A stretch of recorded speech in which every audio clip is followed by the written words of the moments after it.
ఒప్పందం అంటే ఏంటి? అది సమాజంలో ఎల్లప్పుడూ ఉంటుందా?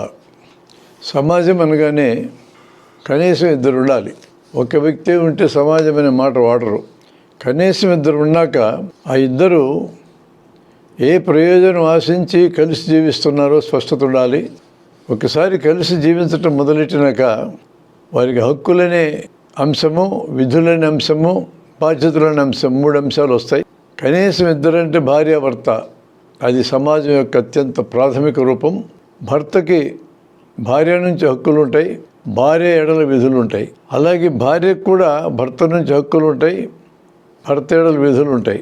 హక్కు విధి ఈ రూపమే ఒప్పందం. అంటే కొన్ని రిటర్న్ ఒప్పందాలు ఉంటాయి, కొన్ని అన్రిటర్న్ ఒప్పందాలు ఉంటాయి. ఈ కుటుంబంలో పెళ్లి సమయంలో చేసే నాతిచరామి, నా ప్లస్ అతిచరామి, నీకు తెలియకుండా నేనేం చేయను, అది ఒక అన్రిటర్న్ ఒప్పందం. కుటుంబంలో పిల్లలకి, తల్లిదండ్రులకి, భార్యకి, భర్తకి మధ్య ఉన్నటువంటి ఒప్పందం అన్రిటర్న్, రాసుకున్నటువంటి ఒప్పందం. ఒక బ్యాంక్ దగ్గర కానీ, ఒక వ్యక్తి దగ్గర కానీ అప్పు తెచ్చుకుంటే ప్రామిసరీ నోట్ రాయిస్తాం. ఇది రిటర్న్ ఒప్పందం, రాసుకున్న ఒప్పందం. కాబట్టి సమాజంలో రాసుకున్న ఒప్పందాలు ఉంటాయి, రాయబడిన ఒప్పందాలు కూడా ఉంటాయి. ఏదైనా ఒప్పందమే. ఒప్పందం అన్న తర్వాత అందులో హక్కు అనేది ఉంటుంది, విధి అనేది ఉంటుంది. ఇక బాధ్యత అంటే ఏంటి? హక్కు అంటే రైటు, విధి అంటే డ్యూటీ, బాధ్యత అంటే రెస్పాన్సిబిలిటీ. రెస్పాన్సిబిలిటీ అంటే ఏంటి?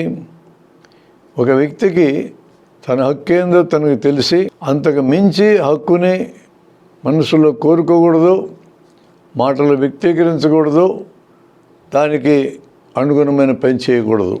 అంటే హక్కుని ఎక్కువ తీసుకోకూడదు.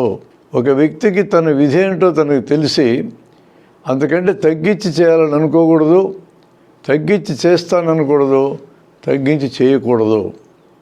అంటే ఆలోచన దగ్గర, మాట దగ్గర, చేత దగ్గర 3 లెవెల్స్లోనూ హక్కుని మించి తీసుకోకూడదు, విధిని తగ్గించి చేయకూడదు అనే దృష్టి ఉంటే దాన్ని బాధ్యతాయుతమైన దృష్టి అంటారు. అలాంటి ప్రవర్తన ఉంటే బాధ్యతాయుతమైన ప్రవర్తన అంటారు. కాబట్టి హక్కు, విధి అనేవి బాధ్యత ముడిపెడితేనే సంపూర్ణమవుతాయి. సమాజంలో ఎలాగైతే హక్కు, విధి, బాధ్యత చట్టం పనిచేస్తుందో, ఈ చట్టాన్ని ఒప్పందం అని పిలుస్తామో, సమాజం యొక్క ఏ రూపంలోనైనా ఈ 3 పనిచేస్తూ ఉంటాయి. ఇల్లు అనే దగ్గర కూడా పనిచేస్తాయి.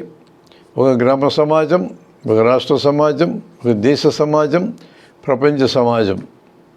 ఏ లెవెల్లో మనం మాట్లాడినా కూడా ఈ 3 అంశాలు పనిచేస్తూ ఉంటాయి. అలా పనిచేస్తేనే దాని ఒప్పందం అని పిలవాలి.